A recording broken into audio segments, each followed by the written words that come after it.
आपको IAS IPS क्यों बनना है? This is the fundamental question. और जब भी डीमोटिवेशन जैसा लगे, जब भी लगे कि मेरे से नहीं हो पा रहा है, ask this question to yourself. अगर कन्विक्शन स्ट्रांग होगा क्यों बनना है, you will be able to stay in this game. लेकिन अगर पैसों के लिए जाना है, मटीरियलिस्टिक गोल्स लेके जाना है, believe me, UPSC checks our presentation but God checks our intention. This is very much clear, which I have felt, which I have seen. With what intentions you want to enter into service matters a lot. If you feel for the downtrodden, if you feel that you want to work for the nation, if you feel that you want to give something to the society, then only come into this service. If you want to make money, join some corporation. So with clear intentions, with clear inspiration, you have to enter into this game, and with lots of confidence. Don't take certificate from others. आज तक life में हमने यही किया है। अगर किसी marriage में भी एकदम बन ठन के गए हैं, लेकिन जब तक सामने वाला मुझे नहीं बोलता dude you look good today, हमें सेटिस्फेक्शन नहीं होता। Isn't it? We want certificate from others. No. कोई जब तक मुझे आके नहीं बोलता कि तेरे से यूपीएससी हो पाएगा, तब तक मुझे खुद कॉन्फिडेंस नहीं होता कि मुझे यूपीएससी करना चाहिए नहीं करना चाहिए। या अगर कोई मुझे आके बोल देता है कि भाई 3-4 साल 5 साल तो लग ही जाएंगे, तेरे बस की चीज नहीं है, अगेन मैं सोचने बैठ जाता हूं। कुछ लोग तो, मेरे गुजरात में तो ये कल्चर है, यहां पे ये कल्चर है नहीं पता, लेकिन सम पीपल थिंक पहले एमपीएससी कर लो, पहले क्लास 3 क्लास 2 कर लो, फिर यूपीएससी के बारे में सोचो। ऐसा है यहां पे? यस और no? But you have to understand कि एमपीएससी जो है, जो क्लास 3 क्लास 2 एग्जाम्स है, उसकी रिक्वायरमेंट यूपीएससी की रिक्वायरमेंट से कंप्लीटली अलग है। अगर एमपीएससी ये पूछता है कि स्टैच्यू ऑफ यूनिटी कहां बना है या किसने बनाया है, उसमें कितना केजी गोल्ड यूज हुआ है, या उसका आर्किटेक्ट कौन था, UPSC will ask statue of unity होना चाहिए या ना होना चाहिए। These people will ask you Panipat का फर्स्ट बैटल कहां पे हुआ था, सेकंड कहां पे हुआ था, थर्ड कहां पे हुआ था, कौन जीता था, कौन हारा था, कहां से आए थे। यूपीएससी will ask you सारे बैटल्स पानीपत में ही क्यों हुए थे। So UPSC is never about where, when and what. It's about how and why. So जो भी चीजें आप पढ़ रहे हैं, जितनी भी चीजें आपके आसपास आ रही है, ask the question why and ask the question how, without getting biased. One thing is very much needed for this service is your critical attitude toward everything without getting influence from anyone and anything. You are not supposed to get influenced by any ideology. You are not supposed to get influenced by any one person. One thing is your guiding torch throughout this exam and throughout your life should be the Constitution of India and the philosophy of the Constitution of India. No party philosophy required. So अगर कोई चीज हो रही है, I have only one thing to do: check the merits, check the demerits, propose the solution. If there is a demonetization, what will be the advantage, what will be the disadvantage, what could have been done and what should be done. That's all. Being an IAS or IPS, you have to do the same.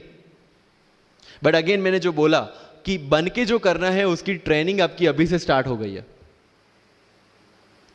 किसी व्यक्ति विशेष के influence में आके या किसी विचारधारा के influence में आगे अगर आपने ये एग्जाम की प्रिपरेशन स्टार्ट की, believe me, you are not going to score good in this exam.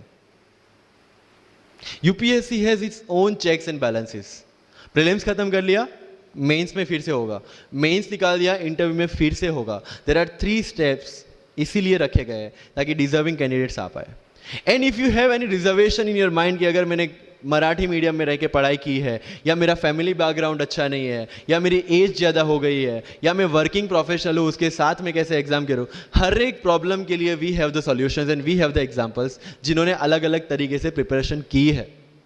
All India rank 2 Anu Kumari madam 1.5 साल 2 साल के लिए अपने 2.5 साल के बच्चे को अपने से दूर रख के प्रिपरेशन किए at the age of 31 and she could become the IAS।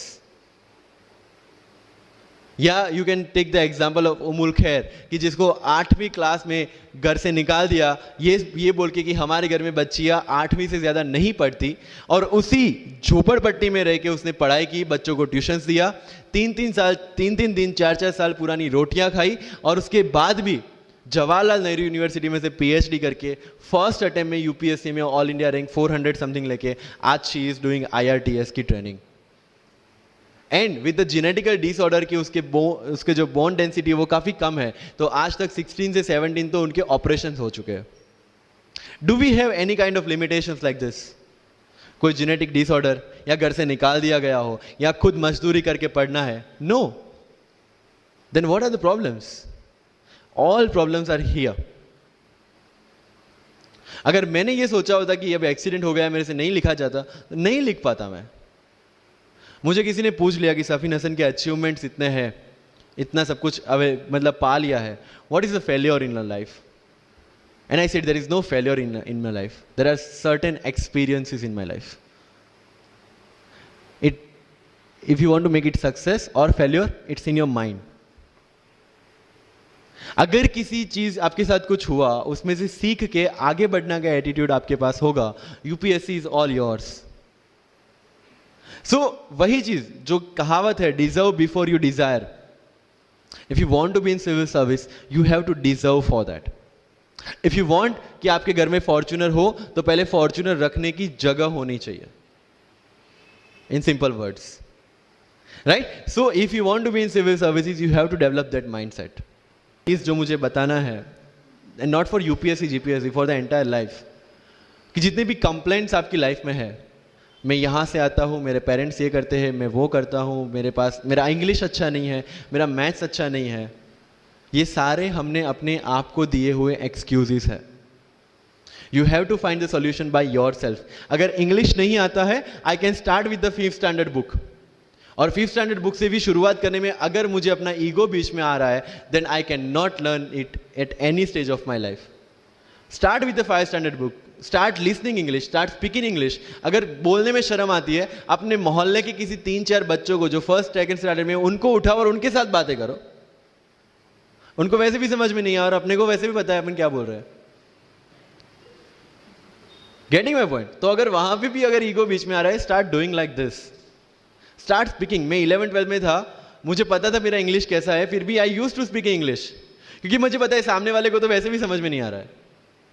अगर किसी मूवी में इंग्लिश डायलॉग सुन लिया, पूरा दिन मेरे दिन मतलब जहां पे भी कोई भी बात करूंगा, मैं वहां पे वो डायलॉग घुसाऊंगा। This attitude should be there. अगर आज हिस्ट्री में से या एनसीईआरटी में से 5 ऐसी चीजें आपने नहीं सीखी है, try to think upon that, try to ponder over that.